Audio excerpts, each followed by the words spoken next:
Well, hi there. This is Bob Kramer. Welcome back to Kramer's Garage.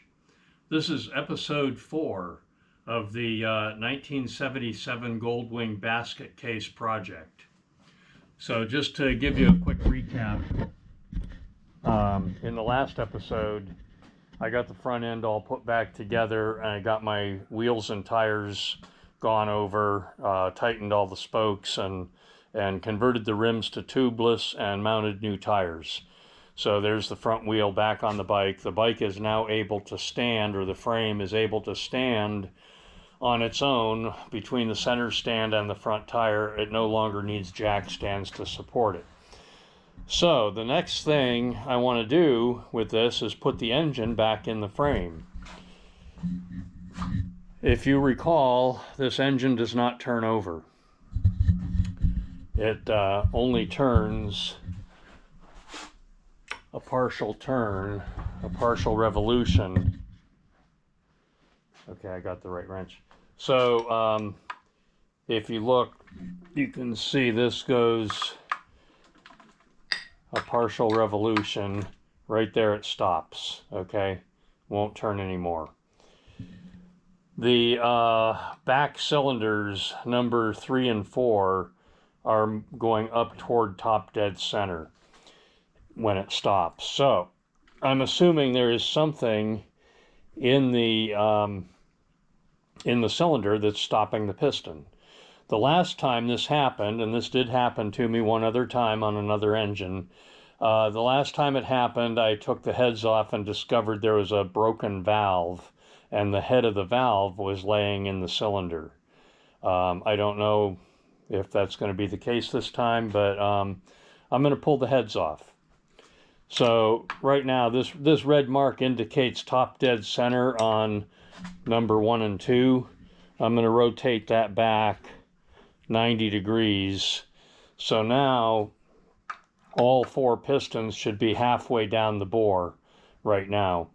So I can take the timing belts off and the valves can do whatever the valves are going to do, and I don't have to worry about anything hitting the pistons. So let's begin. I'm going to go ahead and take this apart.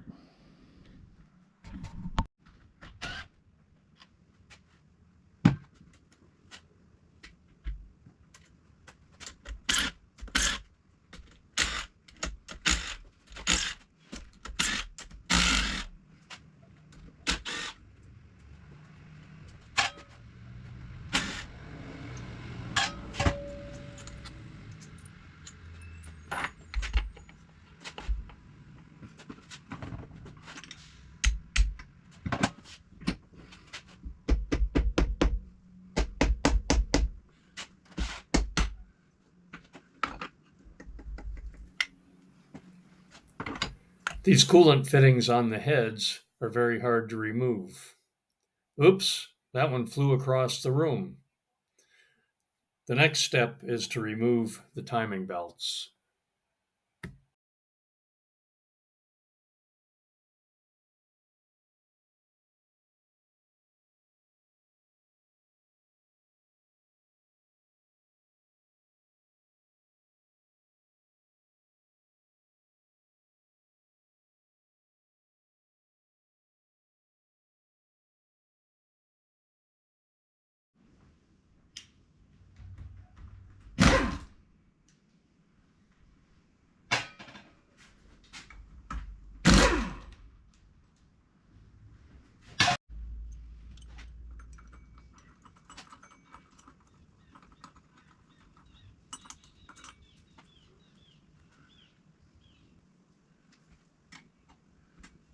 Using a small gear puller to pull these pulleys off.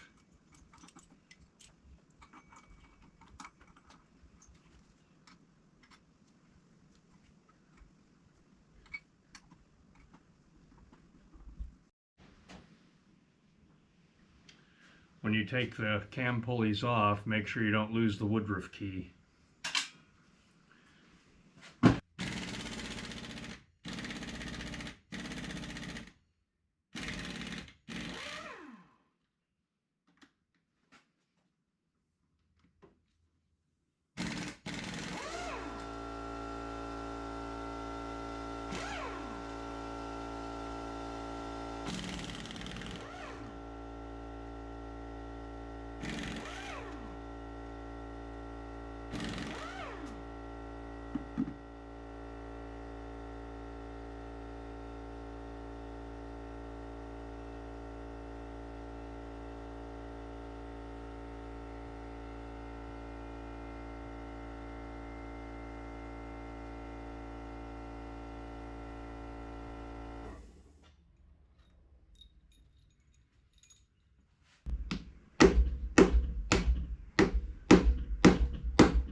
They're not usually quite this hard to take off.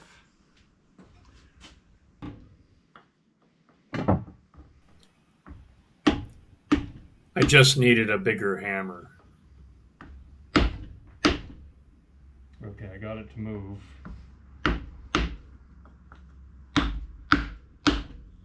It's held on there by two dowels.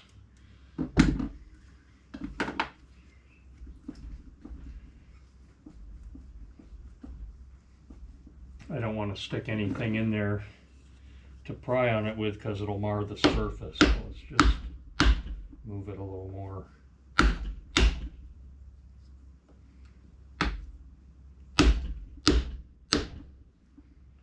Okay, I think it's loose now.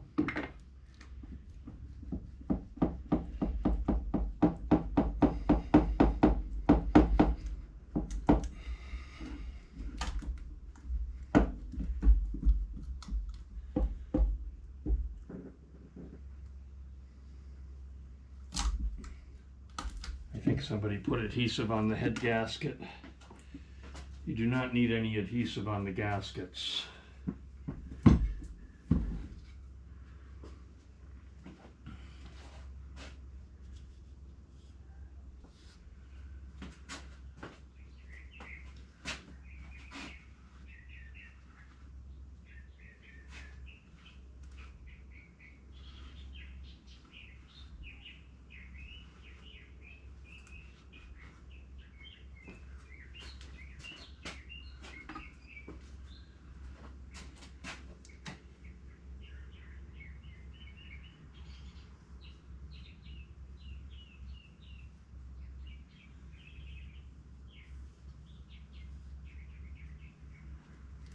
I don't really intend to take this apart for a full rebuild, so hopefully I can just clean those bores up a little bit.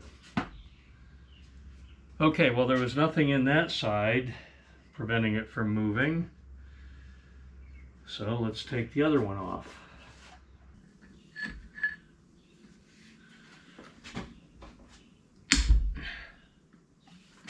A couple of these were really tight.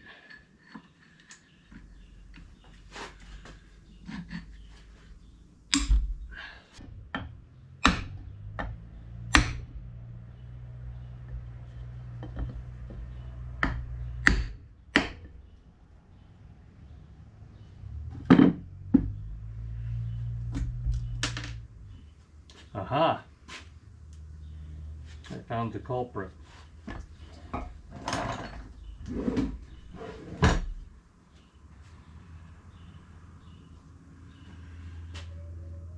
Somebody dropped a screw inside the cylinder, and that screw was stopping it from turning. And that was in number 3, so let's have a look and see if the piston's been damaged.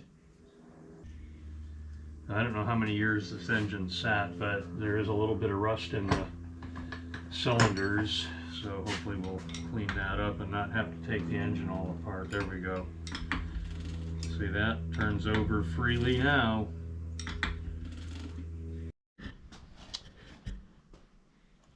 So on these bikes from 75 through 77, they had an auxiliary kickstarter in case you ever had a dead battery, you could still start the bike. The kickstart lever was stored under the side cover. I do not have the kickstart lever. I am looking for one. Maybe one of you people out in YouTube land has one laying around that you would donate. But anyway, so this is how the kickstarter works. You would stick the kickstart lever in here and push down on it like that, and you can see it turns that little crank right there, and then that starts the engine, and that's on a ratchet, and it kind of sticks. I'll grease that and get it all cleaned up and greased, and I think it'll work fine. But anyway, that's how the Kickstarter works. Let's have a look at the piston that was the culprit here. See if that screw did any actual real damage. I don't know how long it's been in there. This also did not have a starter on it, so that's a good thing. So nobody probably tried to start it with the screw stuck in there.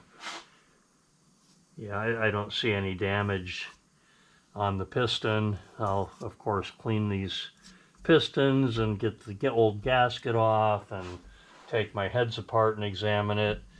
While I've got your attention here, let me point out this little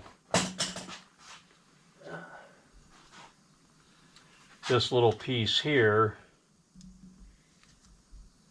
is an oil passage. You have to be careful not to damage it. Pull it out, it's stuck in there. So when I scrape the head gasket off, I have to make sure I get that oil passage out in good shape. There's one of the dowels. As you can see, there's two dowels. They're both in the top side. One of them pulled right out, the other one's tight. So anyway, I'm going to clean this all up and figure out what I'm doing with the heads, and we'll go from there. So I have to assume that this did not have spark plugs in it when I got it. I have to assume that somebody dropped this screw down the spark plug hole. Now I did stick a magnet in there and look for that possibility, but I was not able to pick it up. So, but it is a steel screw, and it would have been able to be picked up with a magnet if I could have gotten a hold of it, but I didn't. So, since the heads are off, we're going to do a valve job on this, and then also I'm going to replace all the external oil seals. So that'll be the gear shift seal here, and then if we turn this and look at the back side, bear with me for a minute, turn it without dropping it on the floor. Okay, on the back side we've got a seal in here under the clutch cover and a gasket. I'm going to take that apart and replace it and put a new clutch cable in while I'm in here. There's also a seal right here for the Kickstarter. So I'm going to take this apart and put a new seal on there. I have experienced these engines where the Kickstarter shaft was leaking. This is, in case you don't know, this is a kickstart lever right here. Okay, so I'm preparing the engine block to go back in the frame. I believe I'm going to put the block back in the frame and then assemble the heads after it's in the frame, because the block is much lighter and easier to manage when the heads are off. So that's the plan. So what I'm doing right now is putting the gear shift shaft seal in. So there's the new seal, and you want to put grease in the lip of the seal. Grease that, and grease the outside as well. Grease that seal inside and out. Light coating of grease on the outside, and then slip it over the shaft.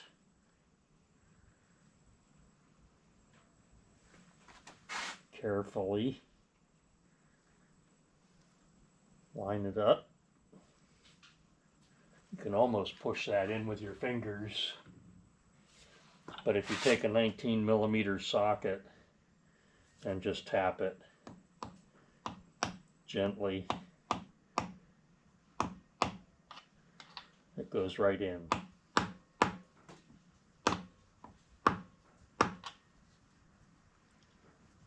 Now, while I'm working on this side of the engine, I'm going to go ahead and put the starter in too. So here's the starter. It's got a new O-ring on it.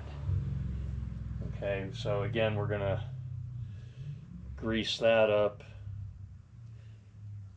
And as you can see, there's the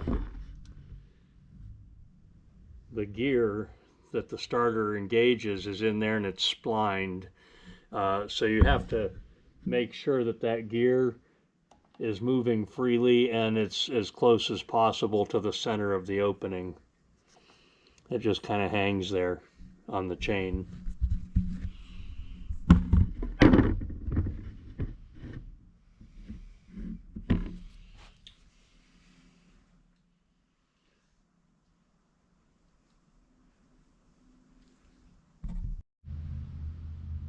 So while the engine's up here on the bench, it's a good time to go ahead and put the starter in.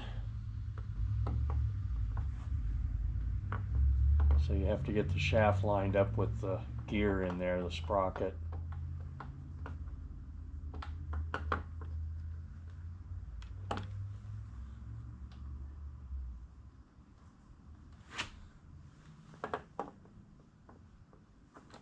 There, okay. It just slipped. There we go. Wiggle it a little bit to get the O-ring to slide in. There. I put a little bit of anti-seize on the bolts.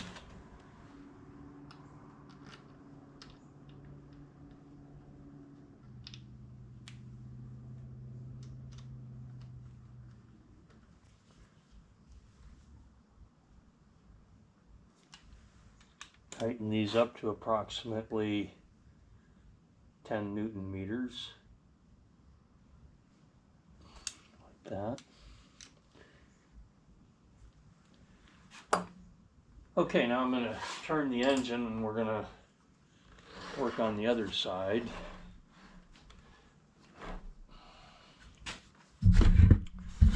So on this side we've got a scavenger pump and there's a screen there, and we've also got a neutral switch. I'm going to take the neutral switch out and clean it and verify that it works, and I'm going to take the scavenger pump screen out and clean it and put it back in.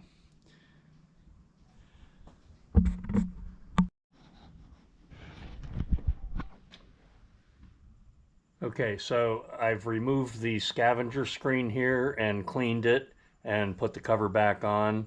I did not have a new gasket for that cover, so I put a little bit of gasket sealer over the original gasket and put it back on. I don't believe it'll leak. The neutral switch I took out, cleaned it, I tested it, it's still working. I put a new O-ring on it and put it back in. So now on to the back end. I'm also going to take the oil pressure switch out, test it, make sure it's working properly, and clean it and put it back in. So now I'm on the back end of the engine, and I've taken the kickstart lever off, and it's laying here on the bench. It's the kickstart lever. So I've taken that off. I've taken the clutch cable out. I'm gonna take this apart and put it, there's an oil seal right there. I got new oil seals, Honda Originals. One of them will go here on the kickstart shaft, and one will go down here on the clutch shaft. So, and then I'll put the new clutch cable in and install the block back in the frame. So stay tuned. Okay, one of my subscribers asked if I automatically put new cables on the bike every time I do a rebuild, and sometimes I do, sometimes I don't. It depends. So if I have a cable that has a bad spot like that, where the cable inner lining is exposed and it's getting rusty, or exposed and not getting rusty, it doesn't matter, I would replace that cable, and this one is going to go in the recycle bin. Also, I look at the end. If there's any fraying on the end of the cable, any broken strands, that would cause it to go to the recycle bin. So we look at both ends. Anyway, this one's going to go in the junk bin, and I'm going to show you the cable that's going to replace it. So this is obviously not a brand new cable. However, there are no breaks in the outer housing.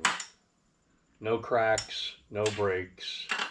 It's in very good, it's in very good condition. The little bushing that goes on the in the clutch lever socket, there's a little bushing in there, like a nylon bushing. of some sort. Anyway, that's still intact. It moves pretty freely. I'm going to oil it so it'll move more freely after oiling. I oil these with motor oil pretty much. So anyway, I'll clean it up nice, oil it, and I'll reuse this cable. There's no fraying on the end. The adjuster is good. There's nothing at all wrong with this cable.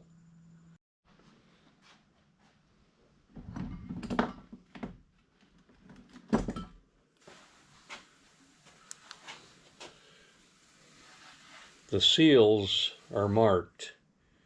I don't know if you can see the markings on here, but there's markings on the rubber in here.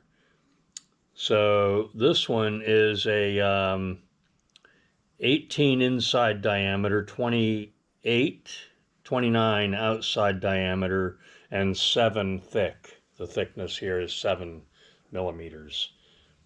So anyway, all the seals are marked that way. So if there's any doubt in your mind which seal to use where, you can measure the shaft and you can measure the socket where the seal slides into, and that would give you a good idea. You can also look it up in a parts diagram.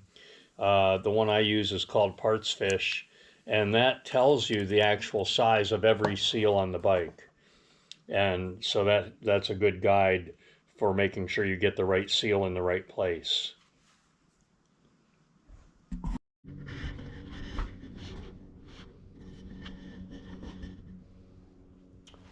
So again, I'm using a paint can opener. I ground the end of it down a little bit to fit in there, and I use that for a seal puller. As you can see, it does a pretty nice job of getting that seal out. So I'm going to do that one, and then I'll put this back together before I take that apart. And then there's a clutch adjustment here, so I'll have to refer to the manual and relearn how to do that adjustment. I've forgotten how to do it. So when I take that apart and put it back together, I need to pay attention to the adjustment there.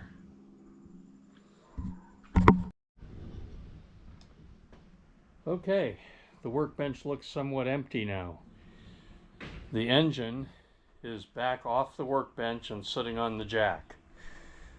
So yeah, I've done everything I wanted to do to the block, and I'm going to now put the engine back into the frame. As you can see, I rigged a block and tackle for lifting this engine because in the past I've strained my back on these things. So anyway, engine's back on the jack. Next thing to do is to roll it into the frame. I've got to move some junk out of my way, and I can roll that into the frame and get it bolted up, get the bottom end of it bolted up. Probably the cylinder heads and assembly of that will be in the next video. Not sure yet. Okay, keep watching.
Okay, there we have the engine block back in the frame. I need to torque these bolts up. Tighten the lower mounting bolts over here. So I think I'm going to wrap up this episode now. And in the next episode, I'll be reworking the heads and getting them back on the engine and getting the rest of the engine put together. But I wanted to get the block back in the frame, and I did that today. So, major accomplishment.